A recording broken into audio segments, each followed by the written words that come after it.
Hello friends, नमस्कार. स्वागत आहे तुमचं स्वीट अँड स्पायसी किचनमध्ये. सकाळच्या घाईमध्ये आपल्याला झटपट असं नाश्त्याला काय बनवायचं हे पटकन सुचत नाही आणि आपल्याला आजकाल इडली, उत्तप्पा, डोसा हे पदार्थ खावेसे वाटतात कारण ते शरीराला हलकेसुद्धा असतात. त्याच्यामुळे आज इथे मी डाळ तांदूळ न भिजवता झटपट असा हा डोसा तयार केलेला आहे किंवा तुम्ही याला स्पॉन्ज डोसा किंवा आंबोळी काहीही म्हणू शकता. तुम्ही पाहू शकता एकदम सॉफ्ट असा हा डोसा किंवा ही आंबोळी बनून तयार झालेली आहे व यासाठी इथे मी डाळ किंवा तांदूळ काहीही भिजत घातलेलं नव्हतं. त्या तयार पिठाचा इथे मी हा डोसा किंवा ही आंबोळी तयार केलेली आहे. ओल्या नारळाच्या चटणीसोबत ही एकदम भन्नाट अशी आंबोळी लागत होती. चला तर मग आपण आजची रेसिपी तयार करूया. सर्वात अगोदर आपण ओल्या नारळाची चटणी तयार करणार आहोत. इथे मी अर्धा ओला नारळ किसून घेतला आहे, शेंगदाणे घेतलेले आहेत, थोडीशी फुटाणा डाळ घेतली आहे, 7 ते 8 लसूण पाकळ्या घेतल्या आहेत व 3 ते 4 हिरव्या मिरच्या घेतलेल्या आहेत. आता मिक्सरच्या भांड्यामध्ये आपल्याला शेंगदाणे घालायचे आहेत, तसेच फुटाणा डाळ घालायची आहे, लसूण व हिरवी मिरची घालायची आहे. आता यामध्ये आपल्याला किसून घेतलेला ओला नारळ घालायचा आहे. ही ओल्या नारळाची चटणी चवीला एकदम भन्नाट अशी लागते, तसेच झटपट बनवून तयार होते. ओल्या नारळाची चटणी इडली, उत्तप्पा, डोसा कशासोबतही खूप छान अशी लागते. आता यामध्ये आपल्याला चवीप्रमाणे मीठ घालायचं आहे, अर्धा चमचा साखर घालायची आहे, तसेच अर्धा चमचा जिरे घालायचे आहेत. आता यामध्ये आपल्याला थोडंसं पाणी घालून ही चटणी मिक्सरला बारीक अशी वाटून घ्यायची आहे. तर ही चटणी मी मिक्सरला वाटून घेतलेली आहे.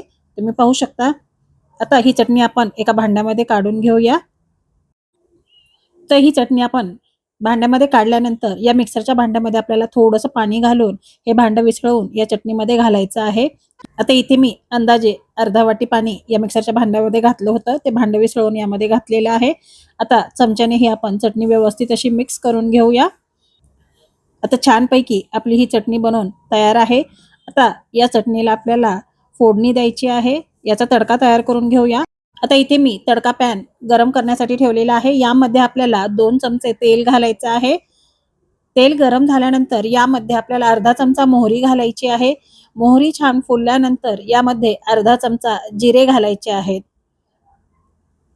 जिरे फुलल्यानंतर 2 ते 3 सुक्या मिरच्या घालायच्या आहेत व 7 ते 8 कढीपत्त्याची पाने घालायची आहेत. आता मिनिटभर हा तडका आपल्याला परतवून घ्यायचा आहे. तडका तयार आहे. गॅस बंद करून घेऊया व आपण तयार केलेल्या चटणीवरती हा तडका आपल्याला घालायचा आहे. मस्त खमंग अशी फोडणी या चटणीवरती बसलेली आहे. आता तडका घातल्यानंतर चमच्याने हे आपल्याला मिक्स करून घ्यायचं आहे. तर आपली ही ओल्या नारळाची चटणी बनवून तयार आहे. आता आपण आंबोळी तयार करण्यासाठी घेऊया. त्यासाठी इथे मी मिक्सरचं भांडं घेतलेलं आहे. आता या मिक्सरच्या भांड्यामध्ये आपल्याला 2 ते 3 कप ज्वारीचं पीठ घ्यायचं आहे. तसेच यामध्ये आपल्याला अर्धा वाटी बारीक रवा घालायचा आहे. जाडसर रवा वापरला तरी सुद्धा चालेल. तसेच यामध्ये आपल्याला अर्धा वाटी दही घालायचं आहे. चवीप्रमाणे मीठ घालायचं आहे. आता ज्या वाटीने आपण पीठ घेतलेलं आहे त्या वाटीने 3 वाट्या आपल्याला पाणी घालायचं आहे. आता पाणी घातल्यानंतर हे आपण चमच्याने थोडंसं मिक्स करूया, जेणेकरून हे आपण मिक्सरला फिरवते वेळी बाहेर येणार नाही. आता याचं झाकण बंद करून हे आपल्याला 1-2 मिनिटे मिक्सरला फिरवून घ्यायचं आहे. आता इथे मी हे मिक्सरला फिरवून घेतलेलं आहे. आता हे जे आपलं बॅटर तयार झालं आहे ते आपण एका भांड्यामध्ये काढून घेऊया. आता इथे तुम्ही पाहू शकता आपण इडलीसाठी वगैरे पीठ जसं बनवतो किंवा डोश्यासाठी पीठ बनवतो तसंच हे बॅटर बनवून तयार झालेलं आहे. याला छान बबल्स आलेले आहेत. आता याप्रमाणे आपल्याला हे बॅटर जास्त घट्ट नाही किंवा पातळ नाही असं बनवायचं आहे. तर यामध्ये आपल्याला अर्धा चमचा खाण्याचा सोडा घालायचा आहे. अगदी छोट्या चमच्याने अर्धा चमचा मी खाण्याचा सोडा घातलेला आहे. खाण्याचा सोडा घातल्यानंतर हे आपल्याला चमच्याने व्यवस्थित असं मिक्स करायचं आहे. आता हे आपलं आंबोळीसाठी किंवा डोश्यासाठी लागणारं बॅटर बनून तयार आहे. आता आपण आंबोळी तयार करून घेऊया. इथे मी तवा गरम करण्यासाठी ठेवलेला आहे. तव्याला थोडंसं तेल लावून घेतलेलं आहे. आता वाटीच्या साहाय्याने आपल्याला हे बॅटर तव्यावरती पसरवून घ्यायचं आहे. आता आंबोळी तयार करतेवेळी आपल्याला वाटीने हे बॅटर पसरवायचं नाही, फक्त ते तव्यावरती सोडायचं आहे व तसंच आपल्याला हे सोडून द्यायचं आहे. आता मीडियम फ्लेमवरती ही आंबोळी आपल्याला भाजून घ्यायची आहे. इथे तुम्ही पाहू शकता वरच्या साईडने छान अशी जाळी पडलेली आहे. आता आपल्याला याला वरच्या साईडने तेल लावायचं आहे. तेल किंवा तूप तुम्ही कशाचाही वापर करू शकता.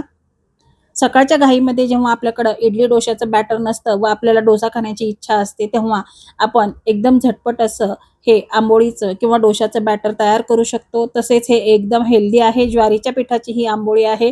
चवीला एकदम छान अशी लागते. आता इथे आपली ही आंबोळी बनवून तयार झालेली आहे. आता आपण काढून घेऊ व याचप्रमाणे दुसऱ्या आंबोळी तयार करून घेऊया. आता आपण प्लेटिंग करूया. तुम्ही पाहू शकता एकदम छान जाळीदार अशी ही ज्वारीच्या पिठाची आंबोळी बनवून तयार झालेली आहे. इथे मी थोडीशी पातळ केली आहे. तुम्ही जाडसर अशी बनवू शकता. तसेच यासोबत आपण ही जी ओल्या नारळाची चटणी केली आहे ती सुद्धा एकदम भन्नाट अशी बनवून तयार झालेली आहे. एकदम सॉफ्ट, एकदम स्पॉन्जी अशी ही ज्वारीच्या पिठाची आंबोळी व ओल्या नारळाची चटणी एकदम छान अशी लागते. ही ज्वारीच्या पिठाच्या आंबोळीची रेसिपी तुम्ही नक्की ट्राय करा. तुम्हाला सुद्धा खूप आवडेल. एकदम झटपट अशी बनवून तयार होणारी ही रेसिपी आहे. तुम्ही ही रेसिपी नक्की ट्राय करा. तुम्ही जर माझ्या चॅनलवरती नवीन असाल तर चॅनलला सबस्क्राईब करा. तसेच रेसिपी आवडल्यास रेसिपीला लाईक करा, शेअर करा व शेजारील बेल आयकॉन क्लिक करा. वेळात वेळ काढून तुम्ही माझी रेसिपी पाहिल्याबद्दल खूप खूप धन्यवाद. चला तर मग आपण भेटूया पुन्हा अशाच एका नवीन रेसिपी व्हिडिओमध्ये.